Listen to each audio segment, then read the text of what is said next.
주님의 이름으로 기도드립니다. 아멘. 옆에 분에게 한 번 더 인사하겠습니다. 예수 그리스도의 이름으로 사랑합니다. 인사하겠습니다. 오늘 말씀 역대하 20장 17절에서 19절의 말씀으로 대열을 이루고 서서 여호와를 찬송하자 라는 제목으로 하나님의 말씀의 은혜를 나누기 원합니다. 걸어서 세계 속이라는 프로를 제가 참 좋아하는데요.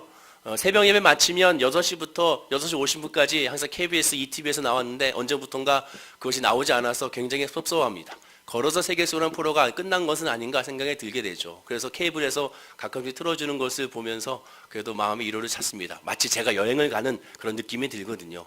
근데 그 프로를 보다가 보니까 한 나라가 나왔는데 터키 나라의 여행이 나왔는데 터키에서 이스탄불의 고고학 박물관에 들어가서 구경하는 내용이 나왔습니다.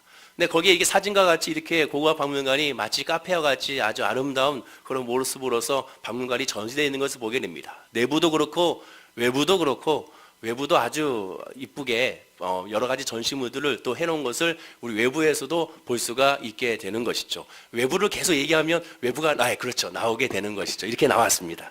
그런데 특징적인 것이 있는데 이 박물관 안에는 그 텔레비전에서 계속 음악 소리가 들려왔습니다. 계속 음악 소리가 들려왔어요. 아니나 다를까 그 PD도 그 음악 소리에 대해서 물어보는 것을 박물관 직원에게 물어보는 것을 볼 수가 있었습니다. 이 음악이 무슨 음악이며 왜 나옵니까? 이렇게 질문하게 되죠. 그랬더니 그 사람이 이렇게 대답합니다. 오스만 터키 군대가 동로마 제국을 멸망시켰을 때 불렀던 군가. 그 당시에 불렀던 군가를 스피커를 통해 계속 들려주고 있다라고 이야기를 하게 됩니다. 한마디로 군가를 이 터키 박물관, 고고학, 터키 중에 이스탄불의 고고학 박물관에서 계속 들려주고 있었다는 거죠. 그렇습니다. 군가란 뭡니까? 군가란 결국 군인들에게 용기와 희망을 주는 그러한 애고심을 고취시키는 것이 군가라고 할 수가 있게 됩니다. 그래서 모든 나라의 군가는 독특한 특징이 하나 있는데 그 특징은 바로 그 가사가 다 어떠한 강력한 대적이 쳐들어오더라도 얼마든지 무찌를 수 있다는 그러한 내용이 꼭 담겨져 있는 것을 보게 됩니다. 우리나라의 군가가 중에 대표적인 거 진짜 사나이라고 있잖아요. 뭐 사나이로 태어나서 할 일이 많다만 너와 나라 지키는 영광에 살았다. 옛날 군대 입대할 때 말도 안 된다. 그렇게 하면서 입대했던 기억이 나는데요. 그런데 이렇게 군가를 부르다 보면 거기 안에 내용은 다 우리는 용사다. 우리는 싸워서 이긴다. 이런 내용들로 가득 차 있는 것을 보게 됩니다. 또한 이 군가 가운데도 특징이 있는데 우리나라 군가도 대부분 독일 군가를 많이 개사해서 사용했어요. 예를 들어 결의어 영원하라. 여기 앉아계신 남성들 가운데 아시지 않습니까? 아리랑 아라리오라고 부르는 후렴구 모르시는군요. 정말 열심히 군대를 갔다 온 모양입니다. 결의어 영원하라. 또한 충성 전투가 통신병의 노래. 이 노래들은 다 독일 군가를 그대로. 근데 독일의 그 나치의 군가를 그대로 2차 세계대전 때 군가를 그대로 사용해서 그래서 이 군가를 바꿔야 되지 않느냐 이런 움직임도 있는 것을 보게 됩니다.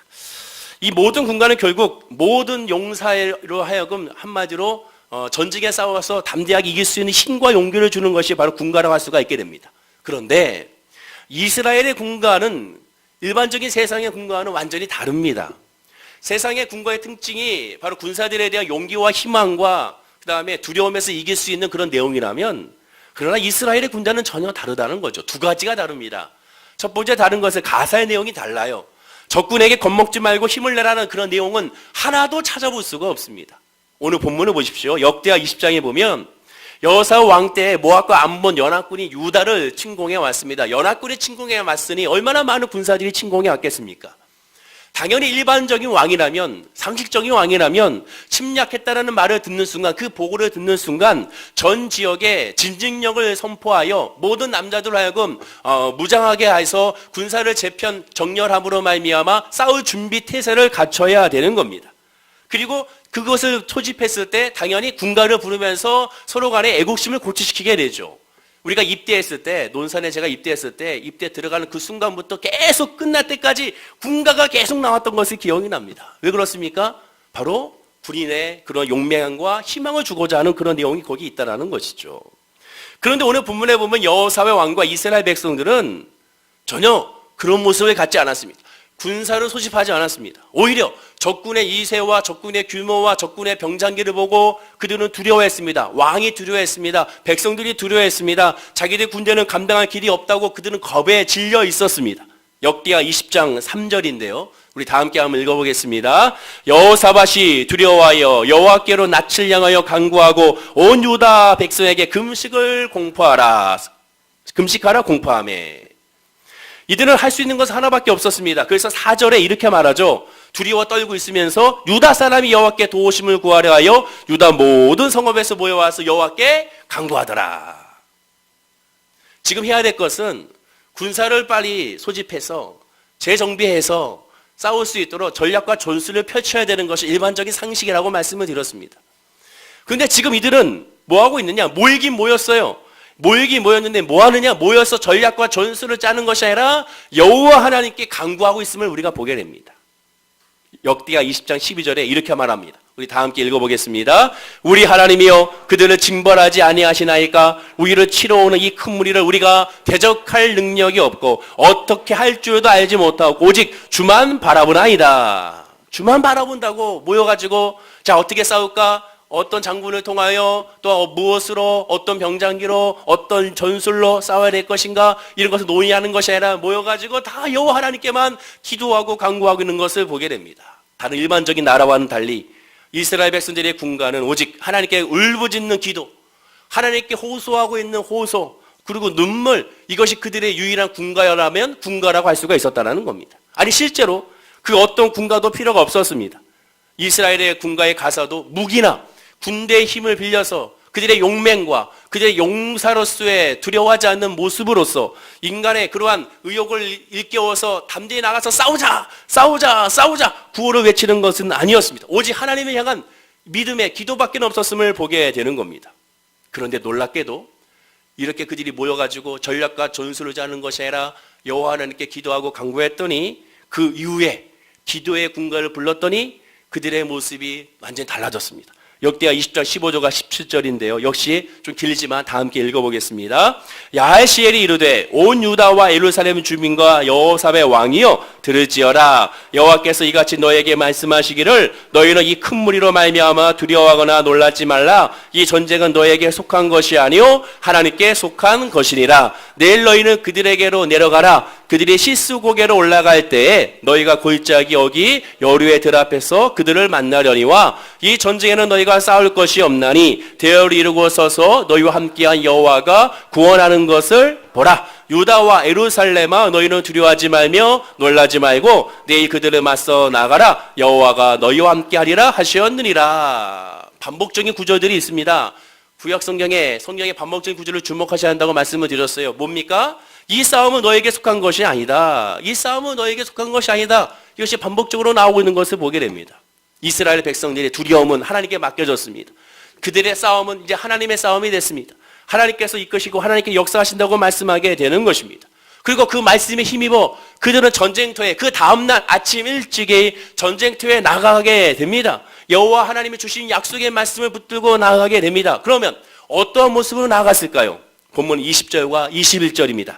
역시 이 말씀도 우리 다 함께 읽어볼까요? 시작. 이에 백성들이 아침에 일찍 일어나서 드고와 들로 나가니라. 나갈 때 여호사밧이 서서 이르되 유다와 예루살렘 주민들아 내 말을 들을지어다. 너희는 너희 하나님 여호와를 신뢰하라. 그리하면 경고히 서리라. 그의 선지자들을 신뢰하라. 그리하면 형통하리라 하고 백성들과 더불어 의논하고 노래하는 자들을 택하여 거룩한 예봇을 입히고 군대 앞에서 행진하며 여호와를 찬송하여 이르기를 여호와께 감사하세 그의 인자하심이 영원하도다 하게 하였더니 이들이 지금 전투를 향하고 있습니다. 전투의 현장에 나가고 있어요. 그럼 일반적으로 어떻게 가야 됩니까? 전투에 나가기 위해서는 정찰병도 보내고 수색대도 보내고 특공대도 보내고 최정예 병사들을 보내서 앞에 나가서 싸울 준비를 해야 되는 것이 일반적인 상식이죠. 당시의 전투 양상으로 보면 제일 먼저는 앞에는 창병이 서 있어야 됩니다. 그 뒤에는 도수부라고 하죠. 칼과 도끼를 든 사람이 있어야 되죠. 그 뒤에는 궁수, 활을 쏘는 사람이 있어야 되며 마지막 열에는 사열에는 물맷돌을 던지는 사람들이 있어야 됩니다. 왜? 물맷돌은 활보다 더 멀리 나가기 때문에 그렇습니다. 지금 이것을 보시오. 이 박물관에 있는 이 돌멩이 이걸 던져가지고 맞으면 골리앗이 쓰러지지 않을 수밖에 없게 되겠죠. 그래서 물맷돌은요 애들 장난감 새총이 아닙니다. 무시무시한 당시 고대 무기 중에 핵심적인 무기였고, 또한 이 물맷돌은 아무나 사용할 수 없는 정말 고도로 훈련된 사람이 사용할 수 있는 그런 무기였습니다. 보통 전투에 나가려면 이 기본적인 사열을 준비하여 나가야 되는 것이 가장 상식 중에 상식이라고 할 수가 있을 것입니다. 그런데 지금 이스라엘 백성들은 나가는 것이 뭐라고 나가고 있습니까? 이렇게 얘기하죠. 백성으로 더불어 의논하고 노래하는 자를 택하여 거룩한 예복을 입히고 군대 앞에서 행하며 여호와를 찬송하며 이르기를 여호와께 감사하세 그 자비하시 영원함이로다. 맨 앞에 나가는 사람은 가장 용맹한 사람이 나가야 돼요. 기골이 장대한 사람이 나가야 됩니다. 여러분 80년대 90년대 대학가에서 데모할 때 보세요. 어떻게 했습니까? 맨 앞에 있는 사람들 누가 맨 앞에 섰어요? 그나마 대학생 가운데 힘이 있고 키가 있다는 애들이 맨 앞에 세웠지 않습니까? 왜? 기선을 제압하기 위하여. 군대도 마찬가지예요. 당연히 맨 앞에는 가장 용맹하고 가장 무섭게 생긴 사람들을 맨 앞에 세워서 기선 제압을 해야 되는 겁니다. 그런데 지금 누구를 세우고 있습니까? 찬양대를 세우고 있어요. 군사가 아니에요. 성경에 보십시오. 백성으로 더불어 의논하고 노래하는 자를 택하여. 노래하는 자를 택했다. 노래를 잘하는 사람을 택한 것이 아닙니다. 큰 소리로 노래할 수 있는 사람, 목청이 좋은 사람들을 의논하여 택하여 그들에게 무엇을 입히고 거룩한 예복을 입히고 오늘의 이 성가대 가운같이 이렇게 입히고 전쟁터로 내보낸 거예요. 한마디로 지금 전쟁이 일어나면 누가 제일 먼저 앞장서야 됩니까? 접니까? 아닙니다. 우리 찬양대가 제일 먼저 앞장서야 되는 거예요. 저는 뒤에 있어야 됩니다. 보세요. 주의정 뒤에 있잖아요. 찬양대는 제일 먼저 앞서서 나가야 됩니다. 여러분들은 우리 뒤에 있어야 되는 거예요. 다 찬양대가 앞서 나가는 겁니다. 그리고 나서 뒤에 군사들이 나가게 된 것을 보게 되는 것입니다. 일반적인 전투의 양상이 아닙니다. 적군이 봤을 때 쟤들 미쳤구나라고 할 수밖에 없는 상황입니다. 지금 이 찬양대, 일명 이 군악대로 할 수 있는 이 사람들은 어떠한 무기도 몸에 찌르지 아니하고 후방에 어떠한 지원 사격도 받지 아니하고 그들은 담대하게 하나의 목적, 하나님을 찬양하기 위한 목적으로 행진하고 있는 것을 보기는 어디로? 적군을 향하여 행진하고 있는 거예요. 적군을 향하여. 화살이 날아올 수 있습니다. 물맷돌이 날아올 수 있어요. 그런데 그럴 것과 상관없이 적군을 향하여 지금 나아가고 있게 되는 겁니다. 이것이 바로 두 번째로 세상의 군가와 하나님의 군가가 다르다는 특징입니다. 세상의 군대는 전쟁을 치러 나갈 때 군가를 불러서 힘을 북돋아 줍니다. 북을 치면서 북돋아 줍니다. 그리고 승리한 후에야 비로소 개선 행진곡을 부르면서 그리고 같이 축제를 벌이게 되죠. 제가 고등학교 1학년 때 음악실에 가서 음악 선생님의 통해 수업을 들을 때 가장 좋아했던 수업은 음악 선생님이 음악을 틀어주는 클래식 음악을 틀어주는 시간입니다. 왜냐하면 잘 수 있는 시간이잖아요. 교향악 한 번 틀어주면 한 15분, 20분 이렇게 하지 않습니까? 또 그분이 워낙 또 음악적으로 좀 독특한 분이라 항상 머리 베토벤처럼 하고 다니신 분이 그리고 또 아이들한테 음악을 들려주기는 걸 굉장히 좋아하셔서 직접 사비를 들여서 그다음에 전축도 사시고 스피커도 좋은 걸 장만하셔가지고 일반적인 테이프로 튼 것이 아니라 그렇게 틀어주셨어요. 제가 기억나기는 그때 한번 들었던 그 음악 중에 베토벤의 전쟁 교향곡 그 웰링턴의 승리라는 곡이 있었습니다. 이게 한 15분짜리인데요. 교향곡이니까 이게 무슨 음악인지 모르고 야 드디어 우리 15분 동안 잘 수 있는 시간이 됐다. 그래가지고 이제 잘 준비하고 있죠. 아니나 다를까 처음 시작할 때부터 고요하게 음악이 들리면서 잠을 청해 들게 됩니다. 야 이제 우리 잘 자고 일어나자 라고 이제 자는데 한 5분이 지났을까? 갑자기 우르르 쾅쾅쾅쾅 소리가 들리고 대포 소리가 들리고 막 난리가 나는 거죠. 깜짝 놀랐습니다. 왜? 전쟁 교향곡이거든요. 전쟁하고 있는 거예요. 그러고 나서 한 12분 지났을까요? 마지막 부분은 개선 행진곡으로서 여러분 한번 들어보시면 알겠지만 굉장히 신나는 음악이 나오게 됩니다. 승리했다라는 거죠. 그렇습니다. 개선 행진곡은 승리했을 때 부르는 거예요. 전쟁 후에 후에 부르는 것이 개선 행진곡입니다. 개선했으니까.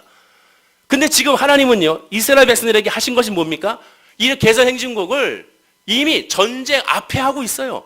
전쟁을 치르지도 않았는데 어떤 결과가 나오지도 않았는데 이미 이 전쟁을 시작하기 전에 행진하면서 하나님께 개선 행진곡을 하고 있습니다. 어떻게? 여호와께 감사하세 그의 인자하심 영원하십니다. 이미 승리했다는 거예요.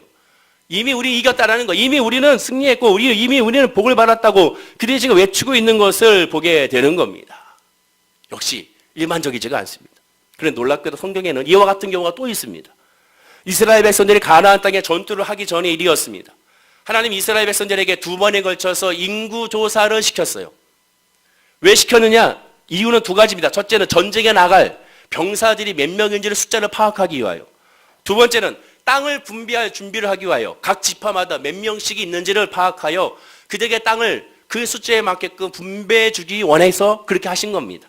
민수기 20장 52절 54절에 이렇게 말합니다. 여호와께서 모세에게 일러 가라사대 이 명수대로 땅을 나누어 기업을 삼게 하라. 수가 많은 자에게는 기업을 많이 줄 것이요 수가 적은 자에게 기업을 적게 줄 것이니 그들이 계수함을 입은 수대로 각기 기업을 주되. 기업은 땅을 의미합니다. 땅을 주겠다는 거예요. 유다 지파가 많으면 많은 땅을, 베냐민 지파가 적으니까 적은 땅을 주겠다는 겁니다. 숫자에 맞춰서. 그러면 땅 분배는 언제 해야 됩니까? 당연히 가나안 땅을 들어가 가나안 땅의 전쟁을 끝나고 가나안 땅의 전쟁에서 평화가 임했을 때 그때 비로소 땅을 분배하는 것이 상식 중에 상식이라고 할 수가 있죠. 그런데 여호와 하나님은 지금 뭐라고 말씀하고 있느냐? 가나안 땅의 전쟁이 일어나기도 전에, 가나안 땅에 들어가기 전에 그 앞에서 지금 하나님은 땅을 분배하겠다라는 겁니다. 이게 왜 비상식입니까? 당연히 비상식이죠. 왜? 전쟁이라는 것은 사람이 죽을 수 있죠. 부상당할 수 있죠. 실종당할 수가 있죠. 그리고 유다 지파 사람들이 전쟁에 수행했다가 얼마나 죽을지 알지 못합니다. 그러면 그 죽은 수만큼 인구가 감소되면 감소한 만큼 결국 뭐 해야 되겠습니까? 땅의 분배가 달라져야 되는 것이 공평하죠. 그런데 하나님은 그렇게 말씀하고 있지 않습니다. 아예 하나님은 전사자를 생각하지 않아요. 하나님은 실종자를 생각하지 않아요. 지금 너희들에 있는 그 숫자 그대로 가나안 땅에 들어간다라는 겁니다. 그게 뭡니까? 전투는 벌이지만, 전쟁은 일어나지만 너희들은 죽지 않는다는 거예요. 왜? 하나님이 하시는 전쟁, 여호와께서 속한 전쟁이기 때문에 그렇다고 말씀하고 있게 되는 겁니다. 이게 하나님의 은혜고 하나님의 법칙이에요.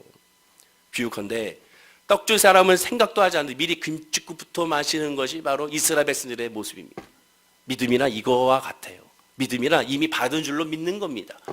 예수 믿는 사람이 이미 김칫국부터 마시는 사람이 바로 예수 믿는 사람인 것을 기억하고 깨달아 알아야 될 줄로 믿습니다. 외부인에게 이렇게 인사하겠습니다. 김칫국부터 마시기 바랍니다. 인사하시기 바랍니다. 오늘 식사할 때 김칫국부터 마시기 바랍니다. 먼저 마셔야 되는 거예요. 이미 받은 줄로 믿어야 되는 거예요. 믿음이란 뭐라고 그랬습니까? 믿으면 앞으로 이루어질 것이 아니라 이미 구원이나 믿음이나 이루어진 건데 그 이루어진 것을 깨닫지 못한 거예요. 예수님이 십자가상에서 이미 다 이루셨습니다. 예수님이 다 이뤘다고 선포했어요. 뭘 이뤘습니까? 구원을 선포했습니다. 하나님의 은혜와 복을 이미 선포했어요.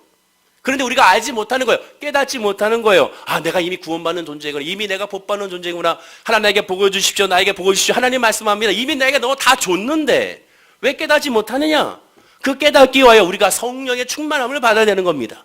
영안의 눈이 열려야 되는 거예요. 아, 하나님 나에게 이미 복을 주셨구나. 하나님이 나에게 이미 은혜를 주셨구나. 하나님 나에게 이미 구원을 주셨구나. 이것을 깨닫는 것이 믿음이고 이것을 깨닫는 것이 은혜임을 우리가 기억하고 깨달아 알아야 될 줄로 믿습니다.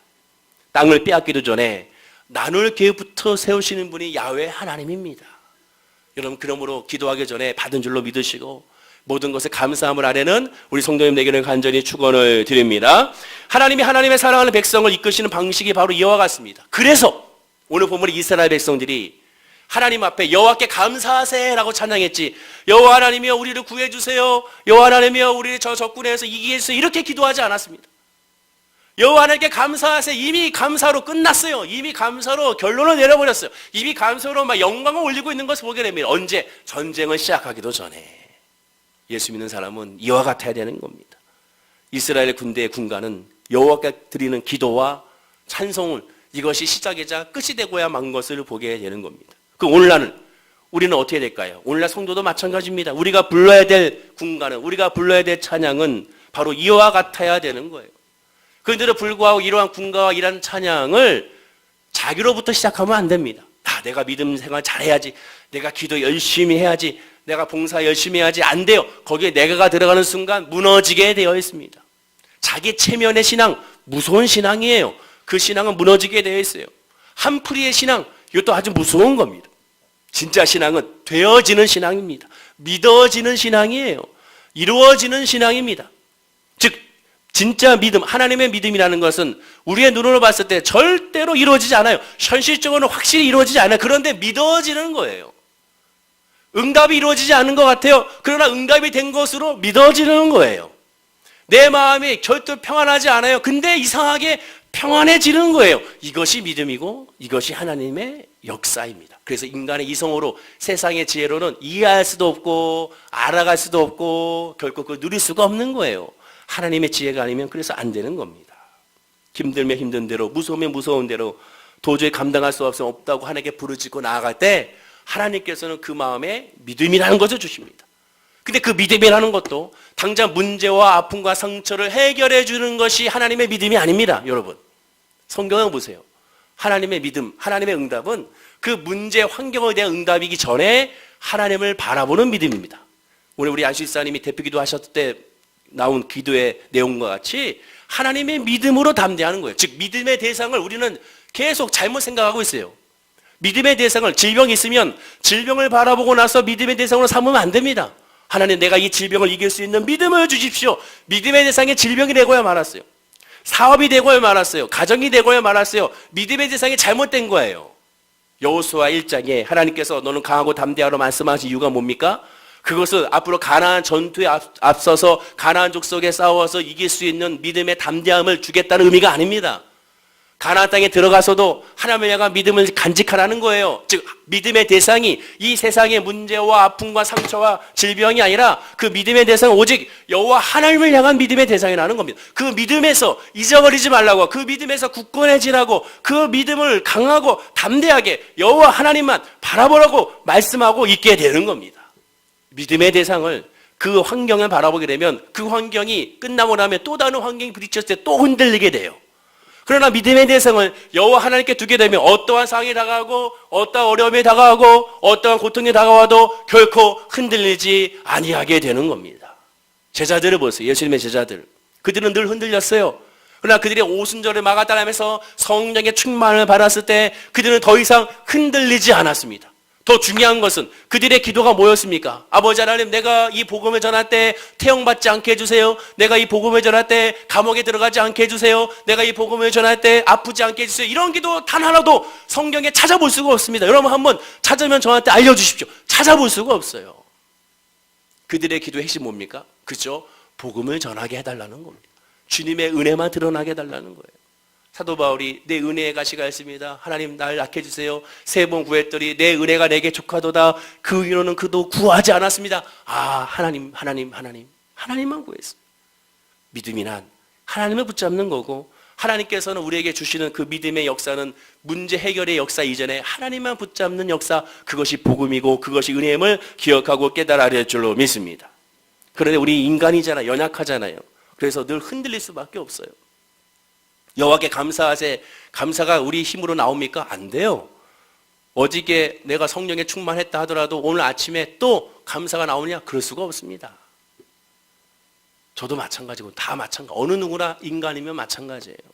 제가 어저께 금요예배 끝나고 나서, 근데 금요예배 끝나가면 또 설교를 또 준비해야 되거든요.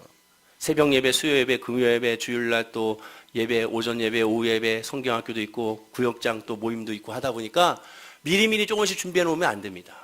평일날에도 새벽 예배 끝나면 또 6시부터 한 8시까지 또 준비를 좀 해놔야 되거든요. 조금씩. 신방 갔다 오면 또 준비를 해야 되고 또 준비를 해야 되고 조금씩 계속 해놔야 그나마 좀 어느 정도 맞춰갈 수가 있어요. 그러니까 금요 예배 끝나고 나서 바로 집에 자면 안 됩니다. 또 어느 정도 준비를 해놔야 돼요. 그리고 아침에 일찍 또 교회 와서 또 준비를 해야 됩니다. 그러니까 금요 예배 끝나고 집에 들어가서 주일 설교 준비를 좀 하는데, 이번에 이 부분이 나오니까, 군가에 대해서 얘기가 나오니까 제가 또 열심히 성도님들 보여주려고 군가를 찾았습니다. 이 독일 군가가 쓸데없는 거죠. 어떻게 보면 독일 군가가 어떻게 우리나라를 이게 개사가 바뀌었는지를 독일 군가를 좀 들려주고 그것에 대한 우리나라 군가에 들려주려고 쓸데없이 그걸 열심히 유튜브에서 찾았어요. 근데 찾아서 그거를 다운을 받은 겁니다. 불법 다운을 받은 거죠. 유튜브 앞에다 여러분 그렇게 하지 마세요. SS를 붙여서 유튜브에다가 하면은 불법으로 다운받을 수 있어요. 어저께도 그렇게 했어요, 제가. 그랬더니 갑자기 그렇게 했는데 예전에 잘 됐어요. 근데 갑자기 막 여러 개가 뜨는 거예요. 그래서 다 닫았어요. 좀 느낌이 이상해요. 근데 괜찮겠지 했어요. 그리고 열심히 앉아가 설교 준비한다 놓고 이 군가도 들어보고, 옛날 또 추억에 빠진 거죠. 이 군가도 들어보고 요 군가도 들어보고 앉아가지고 좀 복음을 전할 생각을 하지 않고 별쇼를 하고 있었습니다. 혼자. 야 그래 진짜 사나이 나는 사나이 막 그러면서 이러고 있었던 거죠. 그 다음날 아침이 됐습니다. 컴퓨터를 켜는 순간 깜짝 놀랐어요. 랜섬웨어에 걸려가지고 다 자료가 날라가고야 말았습니다. 우리 사장님 컴퓨터 사장님 전화해가지고 갖다 줬더니 어저께 도대체 목사님 뭐 하셨어요? 그래가지고 보시면 알잖아요. 그랬더니 이걸 왜 유튜브에서 이렇게 다운받으셨어요? 이렇게 하면 안 되죠. 유튜브 정시 다운로드 한 절차가 있는데 그렇게 해야 됩니다. 그리고 익스플로 사용하지 마시고 크롬으로 사용하세요. 그나마 좀 더 안정적이에요. 옆에 있는 유치원 원장님도 유튜브에서 다운받았다가 이렇게 돼가지고 다 포맷돼가지고 어떻게 자료도 다 날라가가지고 거기도 지금 그러고 있습니다. 그 얘기 하시더라고요. 여러분, 제가 화제하는 마음으로 불법 다운로드는 근절돼야 됩니다. 그래가지고 다 자료가 다 날라간 거예요. 다 날라가 버렸습니다. 감사가 나옵니까? 아침에? 감사가 나올까요? 여러분, 감사 나와요? 제가 김치훈 목사님하고 강릉에 우리 지방에 모임 가고 있었습니다. 모닝차를 타고 가는데 저 얘기 하다가 거기가 이제 아무래도 조금 둘이 큰 남자가 타니까 차가 좁으니까 서리가 껴요. 그러니까 제 쪽에 살짝 창문을 열었습니다. 그래야지만 좀 비도 오고 하니까 서리가 좀 사라지니까. 아주 살짝, 정말 살짝 열었어요. 근데 갑자기 옆에 35톤 트럭이 쫙 지나가면서 그 조그만 틈에 물이 그냥 탁물이 제 쪽으로 싹 와가지고 여기서부터 여기까지 다 젖은 거예요. 감사가 나옵니까? 근데 그때 무슨 얘기 하는지 알아요? 김치훈 목사님, 우리 감사해야 돼. 하나님께 늘 감사하자. 우리 강릉까지 지방에 가는 거 감사하자. 그러고 있는데 이게 딱 오는 순간, 와, 정말 화가 익혀나는 거죠. 2013년 5월로 기억이 납니다. 여의도 순복음교회에서 2부 예배를 마치고 따뜻한 봄날이었어요. 따뜻한 봄날 2부 예배 마치고 성도님과 사이에서 탁 나와서 할렐루야 다른 목사님과 함께 날이 좋다 하고 걸어오는데 갑자기 날조약이 떨어졌습니다. 제 위에 비둘기 똥이 정통으로 있다 마는 게 떨어졌는데 그 옆에 있는 목사님과 성도님들 왜 이렇게 좋아하시는지. 네. 그래서 여기가 비어있는 것 같아요. 지금 독성이 강해가지고. 감사가 나옵니까? 감사가 나올 수가 없어요. 2년 전에도 자료를 다 날라버렸는데 또 그게 날라가니까 와, 정말 아침에 멘붕에 빠지더라고요. 정말 모든 걸 다 하기 싫고 이럴 수 있을까? 근데 제가 회개를 했습니다. 무슨 회개를 했냐면 사실 제가 보잘것없는 설교인데 이 설교 준비를 하고 나면 만약에 예를 들어서 12강들이 새벽 예배가 끝나거나 오병이어 이렇게 새벽 예배가 끝나거나 뭐 예수님의 기적 같은 시리즈 이런 끝나고 나면 제 아는 목사님 몇 분이 저한테 설교문 좀 달라고 하십니다. 그러면 여러분 열심히 숙제한 거 남 주고 싶습니까? 보여주고 싶어요? 그 쉽지 않잖아요. 그러니까 제가 이 핑계 저 핑계 제가 창세기 강의 다 끝나면 줄게요. 마태복음 강의 다 끝나면 줄게요. 그래서 계속 이렇게 안 줬어요. 그러니까 아깝잖아요. 열심히 준비한 건데 그렇잖아요. 그러다가 억지로 그냥 달라고 하니까 좀 이렇게 주긴 했습니다. 그러고서 그게 다 날아갔어요. 제가 스스로가 여태까지 준비했던 그 내용들이 와 이게 혼자서 야 정말 여태까지 많이 준비했네 기특하게 여겼거든요. 화영아 넌 참 착해 이렇게 준비했는데 이렇게 혼자 생각하고 있었거든요. 그게 다 날아간 거예요.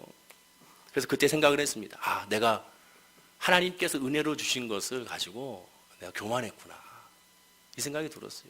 그래서 목사님한테 제가 어저께 전화해서 혹시 내가 준 거 자료 중에 있는 것 다시 보내달라고 그랬더니 이렇게 돼서 그랬더니 또 그랬냐고. 그래서 그러니까 그 백업을 나한테 시키라고 그러시더라고요.